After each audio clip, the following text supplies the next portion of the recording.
नमस्ते विद्यार्थ्यांनो, नवोदयची परीक्षा संपल्यानंतर आपण शिष्यवृत्ती परीक्षेची तयारी करत आहोत आणि त्यासाठी मंथन प्रकाशनची सराव प्रश्नपत्रिका क्रमांक 8 आहे. त्यामधील महत्त्वाची थोडीशी चुकतात अशी उदाहरणं पाहणार आहेत. सर्व उदाहरणं पाहणार नाही. तर त्या प्रश्नांचे क्रमांक पण मी या ठिकाणी लिहिलेले आहेत.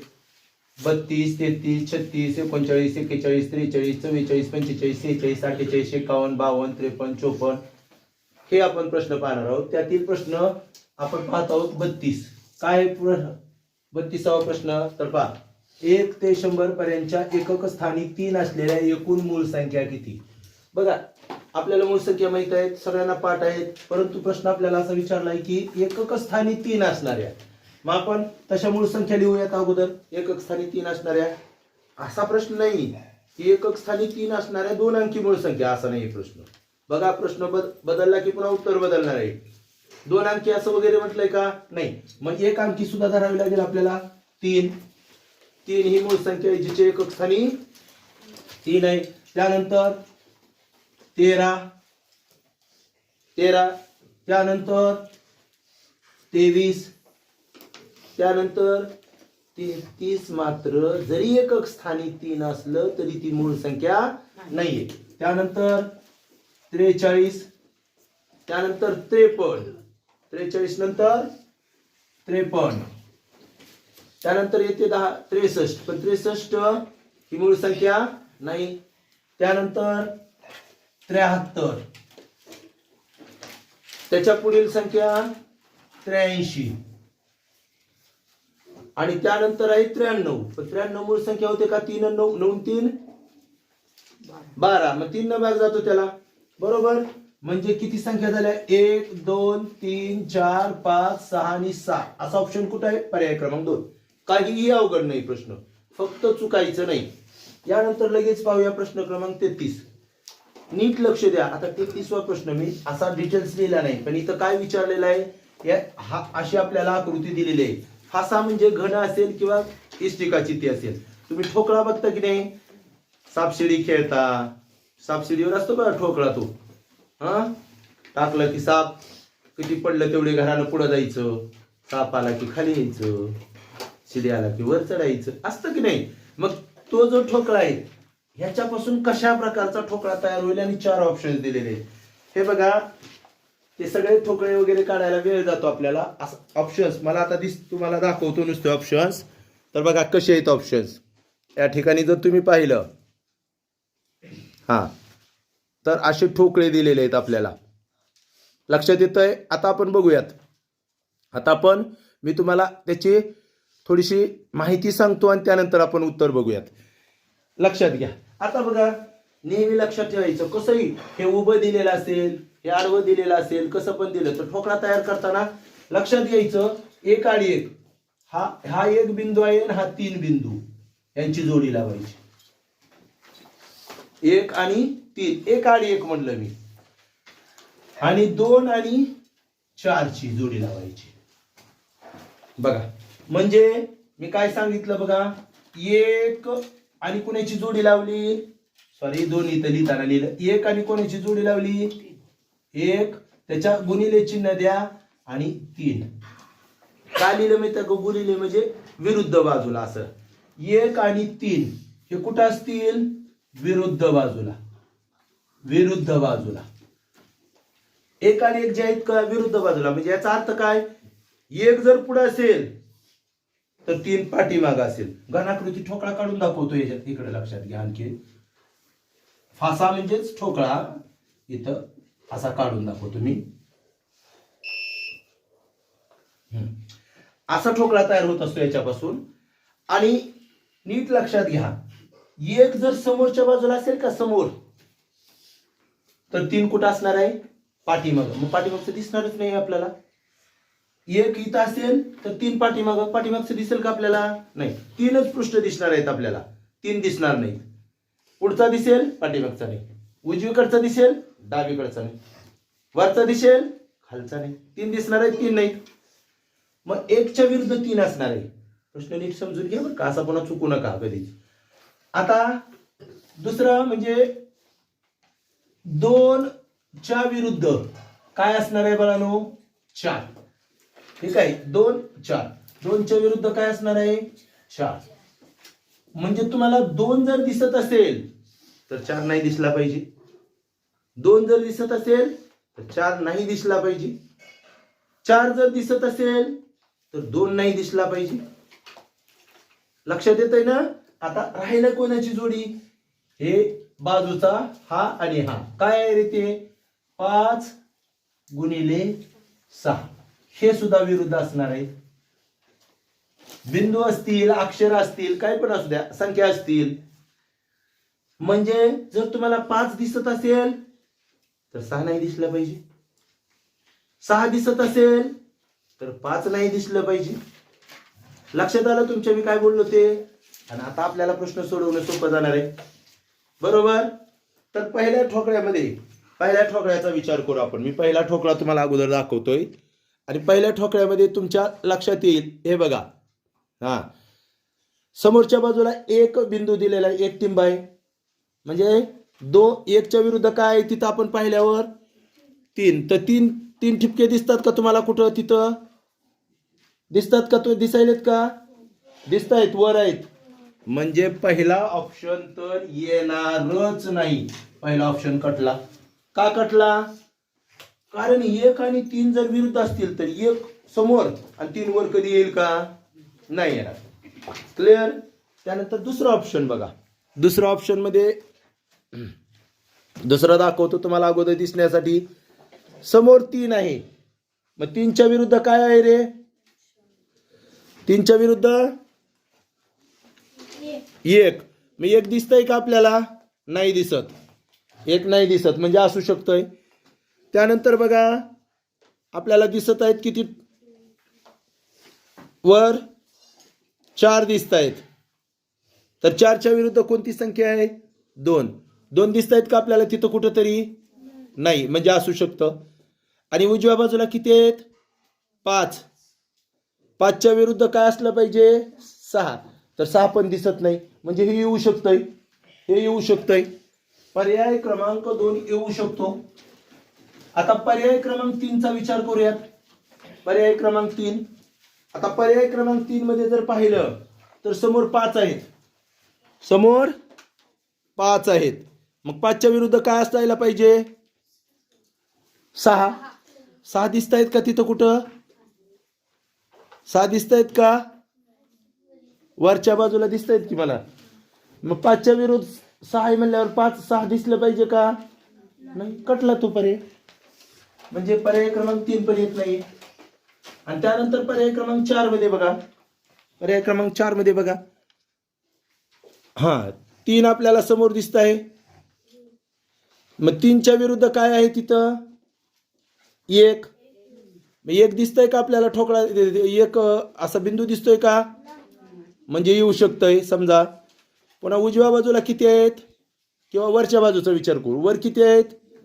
2. तर 2 च्या विरुद्ध काय आला पाहिजे? 4. मग 4 दिसले पाहिजे का आपल्याला? पण इथं दिसत आहेत. 4 उजव्या बाजूला दिलेत, म्हणून 4 पण कटला. म्हणून पर्याय क्रमांक 2 हे उत्तर येणार आहे. पर्याय क्रमांक 2 हे उत्तर येणार आहे. यानंतर 36वा प्रश्न पाहूया.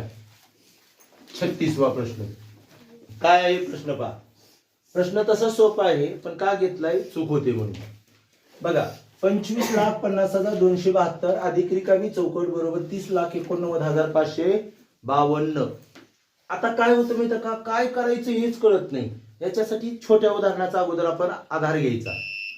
म्हणजे मी छोटं उदाहरण कसं करेल? 5 अधिक रिकामी चौकट बरोबर 7.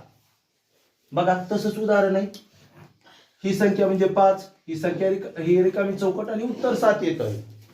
इथं काय येणार आहे की मला लगेच लक्षात येतं, सर इथं 2 येणार आहे. 2. पण 2 येण्यासाठी आपण काय केलं? तर उत्तरामधून दिलेली संख्या वजा केली तेव्हा 2 आले. बरोबर? आपल्याला समजलं काय करायचंय.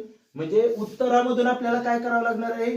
दिलेली संख्या वजा करायची. म्हणजे बघा, 30,89,500 52. याच्यामधून आपल्याला 25,50,272 वजा करायचं आहे. करूया. बघा बरं, 2 मधून 2 कमी केले 0, 15 मधून 7 कमी केले तर 8, 4 मधून 2 कमी केले तर 2, 9 मधून 0 कमी केले तर 9, 8 मधून 5 कमी केले तर 3, 10 मधून 5 कमी केले तर 5 आणि 2 मधून 2 कमी केले 0. 5,39,280. 5,39,280. पर्याय क्रमांक 4 हे आपलं उत्तर आहे. काही अडचण आहे का? असं दिसल्यानंतर आपण काय करायला पाहिजे की छोट्या उदाहरणाचा आधार घ्यायचा, म्हणजे लवकर कळतंय. कधी कधी आपल्याकडून चूक होती, काय करायचं तेच कळत नाही, बेरीज करायची का वजाबाकी करायची, म्हणून लहान उदाहरणाचा थोडासा आधार घ्यायचा. कधी पण असं रिकामी चौकट चाललं का, गुणाकाराचं येऊ द्या, भागाकाराचं येऊ द्या, बेरजेचं येऊ द्या, लहान उदाहरणाचा आधार घ्यायचा. यानंतर आपण पाहूयात 39वा प्रश्न. बघा 39वा प्रश्न काय. आता हे लक्षात घ्या, ह्याच्यावर थोडस मी पुन्हा आणखी जास्त सांगेल हा प्रश्न संपल्यावर सुद्धा. बघा आता एका गाडीचा वेग 60 किमी आहे. आपल्याला काय काय दिलेलं आहे? वेग दिलेला आहे. वेग दिलेला आहे 60 किलोमीटर. हे बघा, ताशी वेग म्हणजेच वेग असतो इथं, लक्षात घ्यायचं. ताशी वेग म्हणजे एका तासाला 60 किलोमीटर जाते, त्याचा अर्थ होतो. म्हणजे 60 मिनिटाला 60 किलोमीटर जाते, म्हणजे एका मिनिटाला 1 किलोमीटर जाते. ह्या गोष्टी लक्षात आल्या पाहिजे. आता पुढं, तर त्या गाडीस 1410 किलोमीटर अंतर जाण्यास किती वेळ लागेल? वेळ काढायचा आपल्याला. अंतर पण दिलंय आपल्याला, अंतर दिलंय 1410 किलोमीटर आणि काढायला सांगितलंय वेळ. वेळ काढा. तर नेहमी या तिन्हीचा संबंध असतो, हे लक्षात घ्या. 2 कोणत्या तर गोष्टी देऊन एक काढायला सांगितलं जातं. कधी अंतर काढायला सांगतात, कधी वेळ काढायला सांगतात, कधी वेग काढायला सांगतात. आपल्याला सूत्र माहित आहे. अंतरचं सूत्र वेळ गुणिले वेग, आणि वेगचं सूत्र अंतर भागिले वेळ, आणि वेळचं सूत्र अंतर भागिले वेग. मग आपल्याला वेळचं सूत्र लिहावं लागेल इथं, वेळ काढायचे म्हणून. वेळचं सूत्र काय? अंतर भागिले वेग. अंतर किती आहे? 1410 आणि वेग किती आहे? 60. वेग किती आहे? 60. आता नीट लक्ष द्या. हे 0 कटलं, हे 0 कटलं. 6 भाग घालूया. 6 1 6, 6 2 12, उरले 2, उरले 2, झाले 31. तर इथं मात्र 6 पंचे 2 राहिले, सॉरी 21 तयार झाले. बरोबर, 21. 6 18, 6 उरले किती? 3 उरले. आणि 3 वर 0 दिला आपण, संख्या संपली म्हणून पॉइंट. 6 पंचे 30. म्हणजे आपलं उत्तर काय आलं? 23.5 तास. 23.5 तास ऑप्शन मध्ये आहे. थांबा, बघा, लक्षात घ्या, चुकू नका. ऑप्शन मध्ये आहे हे उत्तर पण आलेलं आहे, त्याच्यात काही अडचण नाही. पण मला सांगा, याला आपण काय म्हणतो? 23.5 तास म्हणजेच 23.5 तास. जर ऑप्शन मध्ये आपल्याला तास आणि मिनिटामध्ये दिलं असतं तर हा अर्धा तास आहे. 0.5 म्हणजे नीट लक्षात घ्या बरं का, अर्धा तास आहे. म्हणजे आपलं उत्तर काय असलं असतं? तर 23 तास आणि अर्ध्या तासाचे मिनिट किती आहे? 30 मिनिटे असलं असतं. 30 मिनिटे. आणि हे उत्तर सुद्धा आपलं बरोबर आहे. पण पहिला पर्याय तिथं असला असता 23 तास आणि 5 मिनिटे. 23 तास आणि 5 मिनिटे. आणि बरेच विद्यार्थी हे उत्तर लिहितील, जे चुकीचं असणार आहे. 0.5 म्हणजे 23 तास आणि 5 मिनिट नाही होत, अर्धा तास होतो. अर्धा तासाची मिनिट 30 असतात.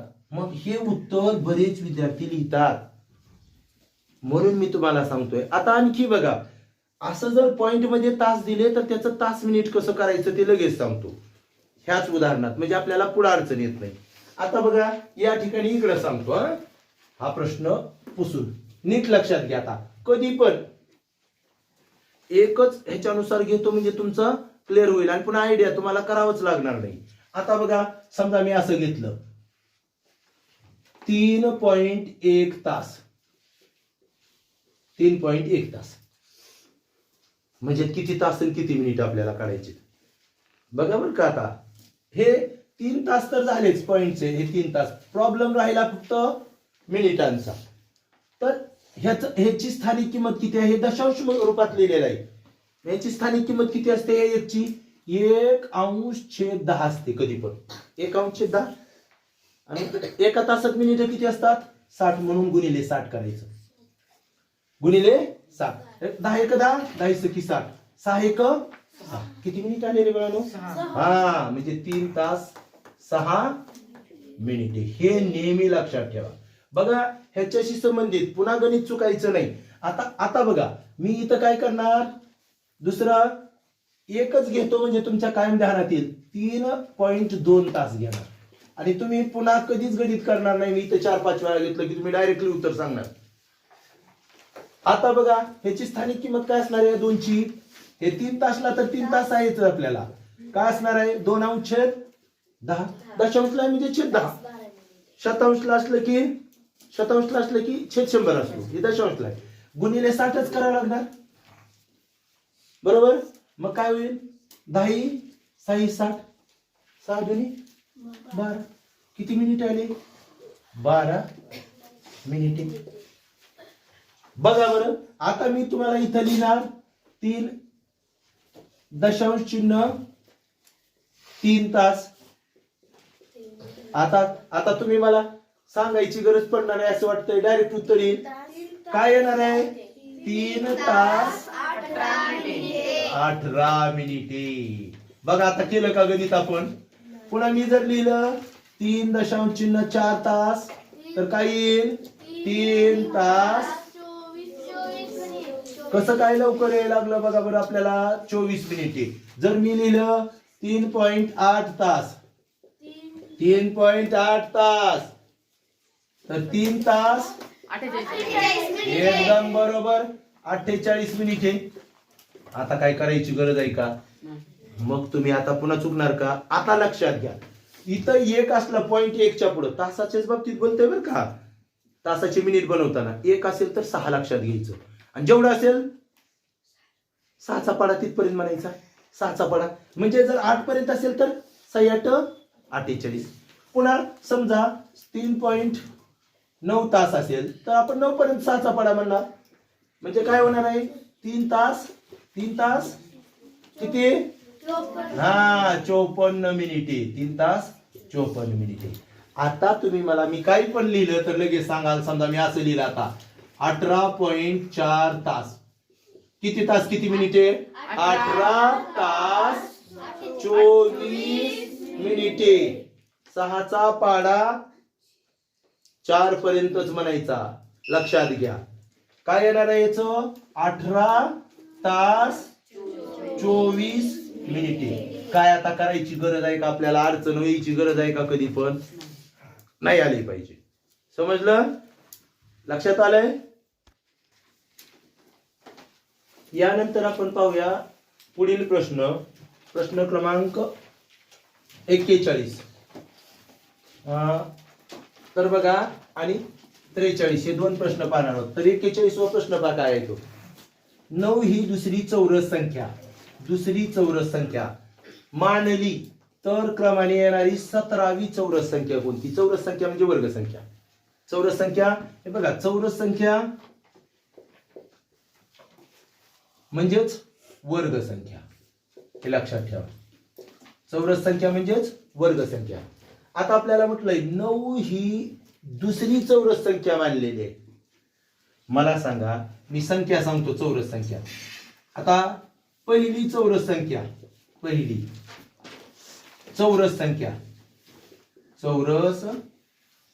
चौरसला आपण वर्ग म्हणून सरळ काय नाही अडचण. वर्ग संख्या कोणती आहे पहिली तर बघा एकच आहे वर्ग संख्या 1चा वर्ग 1. आता जर मी दुसरी वर्ग संख्या म्हटलं दुसरी तर काय येईल दुसरी वर्ग संख्या तर 2चा वर्ग येणार आहे. 2 ही दुसरी वर्ग संख्या नसेल 2चा वर्ग काय 4 म्हणजे 4 ही दुसरी वर्ग संख्या आहे. आता तिसरी वर्ग संख्या 3 चा वर्ग म्हणजे 9 असणार आहे. तिसरी वर्ग संख्या काय असणार आहे? 9. ऍक्च्युअल रियालिटी मध्ये खरोखर वास्तव 9 ही कितवी संख्या आहे? तिसरी आहे चौरस संख्या. पण त्यांनी काय सांगितलं आपल्याला? दुसरी सांगितली आहे. म्हणजे 1 न काय केलंय? कमी केलेलं आहे. म्हणजे पुढची संख्या येणार आहे. हे बघा नीट लक्षात घ्या. दुसरी संख्या आहे, खरी तिसरी संख्या आहे, त्याला काय म्हणलंय? दुसरी संख्या. खरी तिसरी संख्या आहे, त्याला काय म्हटलंय? दुसरी संख्या. मग आपल्याला काढायला कितवी सांगितली? मग खरी कोणती असेल? पुढची असेल ना. म्हणजे आपल्याला काढायची 17वी म्हणजे काय होणार आहे? ती 18वी संख्या असणार आहे. नाही का लक्षात येत अजून? हे बघा खरी ही कितवी संख्या आहे? तिसरी. पण म्हटलंय काय त्याला? दुसरी. मग 1 न कमी घेतलंय. मग आपल्याला काढायला कोणती सांगितली? 17वी म्हणजे 1 न कमी असणार आहे ना ते. म्हणजे 18वी संख्या काढावी लागेल आपल्याला. म्हणजे आपल्याला 17वी सांगितली जरी असेल 17वी, पण आपल्याला प्रत्यक्षात कितवी घ्यावी लागेल? 18वी घ्यावी लागेल. कितवी घ्यावी लागेल? 18वी. का? कारण तिसरी असताना दुसरी म्हणतात. मग 18वीला 17वी म्हणतील ना. लक्षात येतंय? म्हणून 18चा वर्ग करावा लागेल आपल्याला. आणि 18चा वर्ग सगळ्यांना माहिती आहे 324. 324 कुठं आहे बघा बरं? पर्याय क्रमांक 3 मध्ये उत्तर आहे. बघा हे लक्षात घ्या. काही जण 19 करतील, हे 361 करतील. ऍक्च्युअल मध्ये आपल्याला काय सांगितलंय? पुढच्याला मागची म्हणलंय. पुढच्याला मागची म्हणलंय.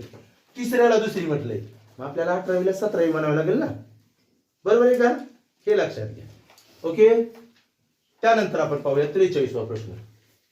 43वा प्रश्न काय बघा प्रश्न. 24 पुस्तकांची किंमत 120 रुपये आहे. तर 24 पुस्तकांची, बरोबर असाच आहे प्रश्न. 24 पुस्तकांची किंमत 120 रुपये आहे. तर अशा 11 डझन पुस्तकांची किंमत किती? हे बघा एकमान पद्धतीने सोडवू शकतो, त्रैराशिक पद्धतीने सोडवू शकतो, डझन मध्ये करून सोडवू शकतो. प्रत्येकाची सोडवण्याची पद्धत वेगळी असू शकते. प्रत्येक विद्यार्थी वेगळ्या पद्धतीने सोडवू शकतो. तुम्हाला जे सोपं वाटतंय त्यानं तुम्ही सोडवू शकता. बघा अशा प्रकारची उदाहरणं एकमान पद्धतीने सोडवता येतात, त्रैराशिक पद्धतीने सोडवता येतात, अजून डझन मध्ये रूपांतरित करून सुद्धा सोडवता येतात. काही विद्यार्थी, शाळेतीलच विद्यार्थी बघा, यशनं काल त्याच्या पद्धतीनं सोडवलं. त्यानं काय केलं? मी एकमान पद्धतीनं सांगणार होतो, प्रणवला माहित आहे की नाही, पण त्यानं कसं सोडवलं? त्यानं काय केलं बघा, त्याच्याच पद्धतीने मी सोडवतो, उलट सोपं केलं त्यानं. हे बघा हे 11 डझनची किंमत काढायला सांगितली. 24 पुस्तकं म्हणजे तुम्हाला 2 डझन आहेत की. 24 पुस्तके बरोबर 2 डझन. आपल्याला माहिती आहे 1 डझन मध्ये किती पुस्तक असतात? 2 डझन आहेत. मग त्यानं लगेच म्हणला 1 डझनची किंमत 2 डझनाची 120 आहे. 1 डझनची किंमत 60 रुपये. 1 डझनची किंमत 60. 1 डझन पुस्तकांची किंमत काय आली? पुस्तकांची किंमत बघा 120 ला 2 न भागलं 60 रुपये आली. आणि म्हणलं आता 60, आता काढू 11 डझनची. काय केलं मग? 1 डझनची 60 आहे, तर 11 डझनची काय येणार आहे? 11 डझन पुस्तकांची किंमत कशी काढणार? गुणाकार करून. म्हणजे 60 गुणिले 11 बरोबर 11 सकी 66, 660 रुपये. पर्याय क्रमांक 3. पर्याय क्रमांक 3. सोपं केलं की नाही? सोपं केलं की नाही? आता हेच पुस्तक, हेच पुस्तकाचे उदाहरण आपण या ठिकाणी दाखवतो मी. थोडस त्रैराशिक पद्धतीने पण मांडता येईल, त्रैराशिक पुन्हा एकमान पद्धतीने पण सोडवता येईल. आता बघा त्रैराशिक पद्धतीने कसं मांडणार आपण? हे बघा पुस्तके आणि त्याची किंमत हे रुपयामध्ये, इथं डझनामध्ये पण घेऊ शकतात, पण तुम्हाला ते समजलं पाहिजे, किंवा पुस्तकं पण घेऊ शकतात. पुस्तकं किती आहेत? 24 बरोबर का? पुस्तकं 24 आणि त्यांची किंमत किती आहे? 120 रुपये 24 पुस्तकांची. आणि मग 11 डझन पुस्तकं म्हणजे किती काढावं लागेल आपल्याला अगोदर. 11 गुणिले 12, 12 एक 12 चला 1, 12 एक 12 आणि 13, 132 पुस्तकं. कुठे लिहिणार मी? पुस्तकांच्या खाली 132. किंमत किती? बरोबर. आता आपण काय करतो, ज्याच्या खाली प्रश्नचिन्ह आहे ते काढायचं आहे आपल्याला, म्हणजे किंमत काढायची. किंमत बरोबर काय येणार आहे? ज्या दोन तिरकस संख्या आहेत त्या अंशस्थानी 120 गुणिले 132 आणि भागिले 24. 24 ने डायरेक्ट भाग जातो. 24 एक 24, 24 पाचा 20चे 120, 24 पाचा. आता यांचा गुणाकार केला आपण. 5 दुनी 10, हातचा आला 1, 5 त्रिक 15 आणि 1 16, हातचा आला 1, 5 एक 5 आणि 1 6, 760 रुपये. पण हे आणखी सोपं झालं ना थोडस लक्षात घ्यायला गेल्यानंतर. आता बघा, आता त्याच्यानंतर आणखी बघा, तुम्ही इथं डायरेक्ट 24 घेण्याऐवजी काय घेऊ शकता? बघा 24 घेण्याऐवजी काय घेऊ शकता तुम्ही? इथं डायरेक्ट 2 डझन घेऊ शकता. इथं डझन लिहि तुम्ही, डझन. इथं 2 घेऊ शकता, 2 डझन. किंमत आहे 120 रुपये. डझन लिहिलं ना, आता पुस्तक आहे डझन. बरोबर. आणि आता आपल्याला काय दिलंय? 11 डझन. आणि किंमत काय? कसं लिहिणार आहे किंमत? बघा बरोबर, हे 2 आहेत तिरकस आहेत. 11 गुणिले 120 छेद हे एक राहिलेलं 2. 2 न भाग इथं बे 6 12 0, 11 सगी 66 आणि 0 रुपये. बघा कुठल्याही पद्धतीनं सोडवू शकता तुम्ही. तुम्हाला जे सोपं वाटतं त्यावेळी तुम्ही कसा विचार करता त्याच्यावर आहे, पण योग्य विचार करा फक्त. ओके. यानंतर पाहूया आपला पुढचा प्रश्न. प्रश्न क्रमांक 44 आणि 45 आता पाहणार आहोत. तर त्यातला 44वा प्रश्न काय पहा. एक विद्यार्थी सप्टेंबर महिन्यात 450 ओळी लेखन करतो. सप्टेंबर महिना आपण दिलाय बरं का आपल्याला. आणि किती ओळी करतो लेखन करतो म्हटलं? 450. तर तो लीप वर्ष नसलेल्या, बघा कसं फसवते आपल्याला. लीप वर्ष वाटलं की लगेच असलेल्या वाटतंय, परंतु नसलेल्या म्हणजे साध्या वर्षातच.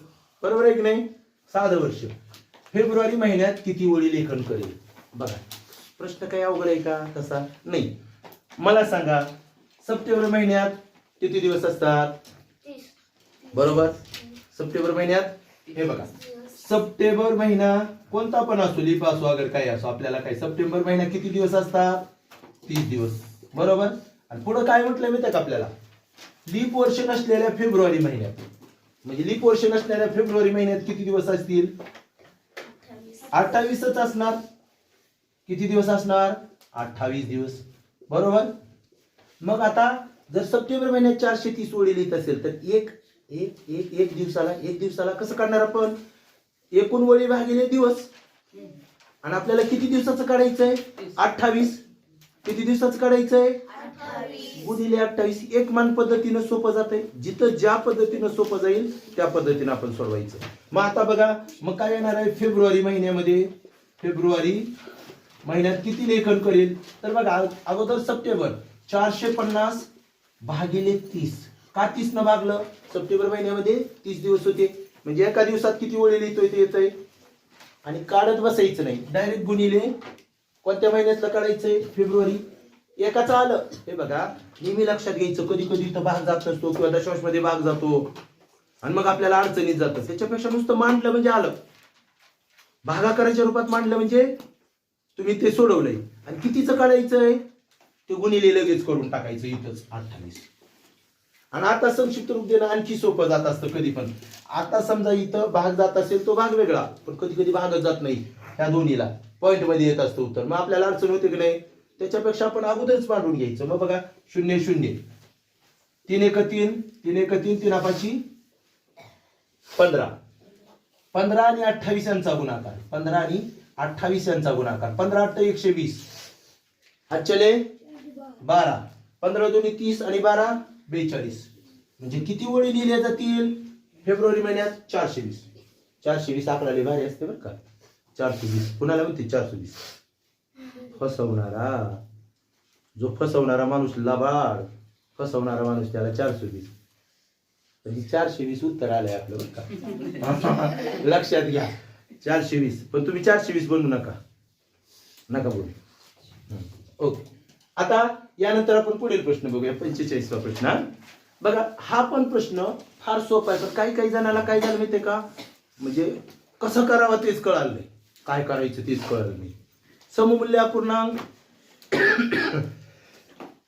आपल्याला जेव्हा सममूल्य अपूर्णांक विचारला जातो कधी पण, आता पर्यायातून विचारलाय आपल्याला, बरोबर आहे की नाही. सममूल्य अपूर्णांक आपण कसे बनवत असतो, एक तर दिलेल्या अपूर्णांकाला अपूर्णांकाच्या अंशाला आणि छेदाला कोणत्या तरी एका संख्येनं गुणून किंवा कोणत्या तरी एका संख्येनं भागून पण सममूल्य अपूर्णांक आपल्याला बनवता येतात.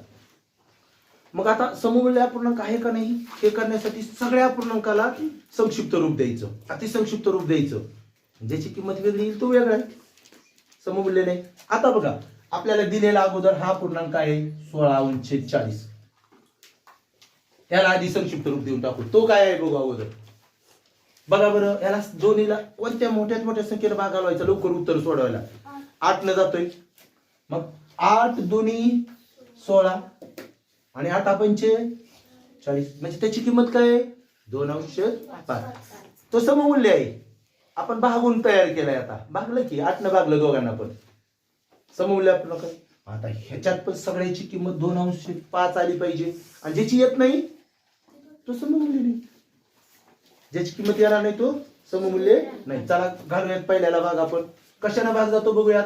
21 न जातो डायरेक्टली, मोठ्यात मोठ्या संख्येनं भाग घालवायचा. हे बघा 2 न जातो, 2 न नाही जात, 3 न जातो, घालवा, पुन्हा अजून घालवा 7 न.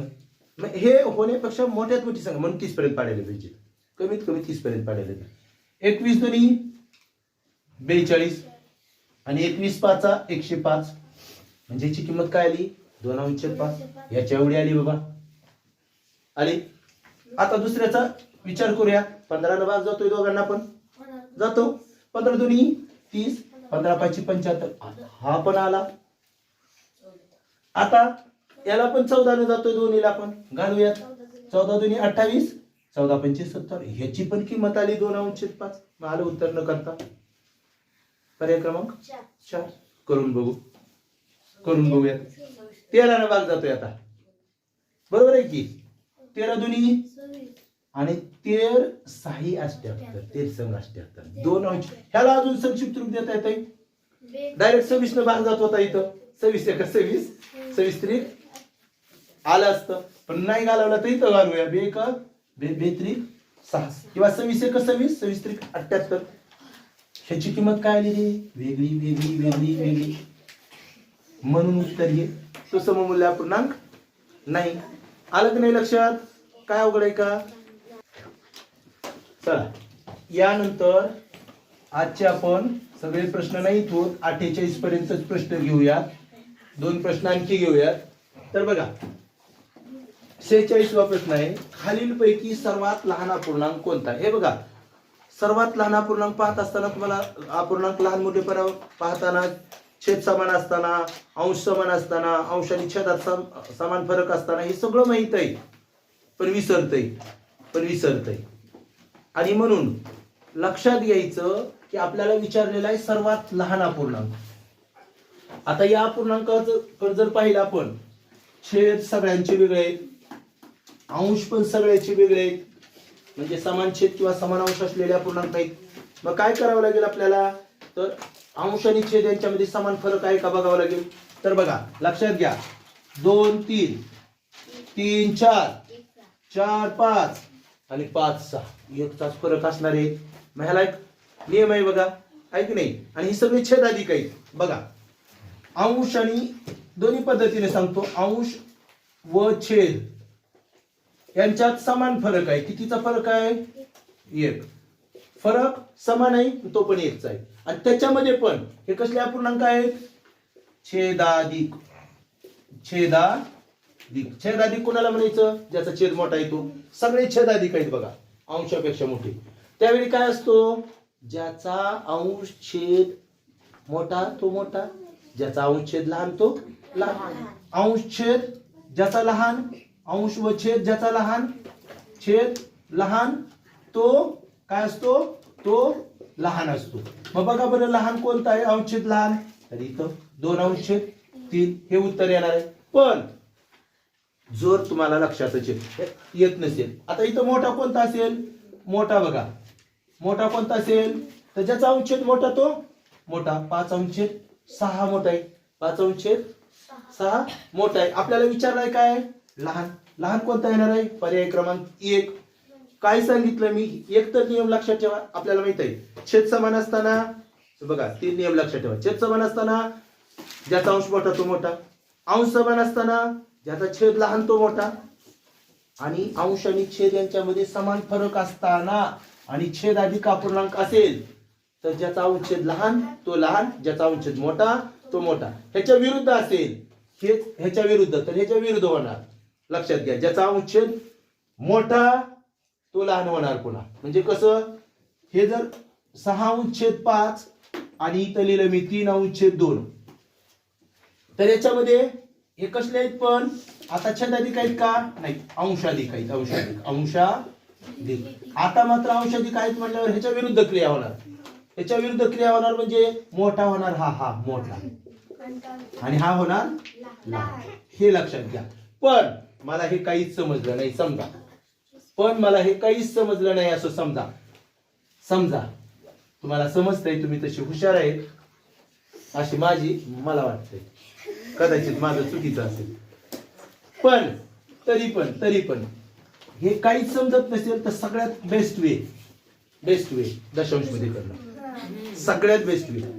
हे बघा, पण तसं डोळे नुसतं बघितल्यावर न करता कळतंय ते नियम पाठ असल्यावर. न करता काहीच करायची गरज पडत नाही, डायरेक्ट बघून. आता इथं मात्र हे बघा लहान आहे 2, शून्याचा भाग बसला 20 झालं, 3 संग 18 तरी पण 2 उरलं, 3 संग 18 0.66 आलं. दुसऱ्याचं 3 अंश 4 आपल्याला ऑलरेडी माहित असतं, पाऊण म्हणजे 0.75 ते करत बसायचं नाही. त्यानंतर 4 अंश 5 म्हणजे काय, लहान आहे 0 झाले 40, 85 40 एक 0 देऊन टाकायचं. त्यानंतर बघा लहान आहे भाग बसला शून्याचा झाले 50, 6 48 उरले 2 झाले 20 आहे 37 18. आणि आता लहान बघा 66 75 80 आणि 83 लहान, म्हणून लहान. ओके, लक्षात आलं. कोणतीही पद्धत वापरा पण नियम लक्षात ठेवा, तुमचा वेळ वाचेल. आता आपण प्रश्न पाहूया आजच्या याच्यातला शेवटचा 48वा प्रश्न. खालीलपैकी कोणत्या दशांश अपूर्णांकातील 5ची स्थानिक किंमत, 5ची किंमत सर्वात जास्त आहे. जास्त म्हणलं बरं का, नेहमी लक्षात घ्या हा भाग पूर्णांकाचा आहे. जर पूर्णांकाकडे 5 असेल तर त्याची किंमत जास्त येणार आहे बरं का. हे सगळे अपूर्णांकात आहेत, दशांशच्या उजवीकडे आहेत. मग ह्याची किंमत काय असते बाळांनो, नीट बघा 5 अंश छेद 10 दशांशला आहे ना तो, मग ह्याची किंमत 0.5 आहे. ह्याची किंमत 0. हे कुठं आहे, शतांशला आहे. मग ह्याची किंमत अपूर्णांकामध्ये कशी लिहू आपण, 5 अंश छेद 100. 5 अंश छेद, मग पॉइंट मध्ये कशी लिहिणार आहे, 0.005.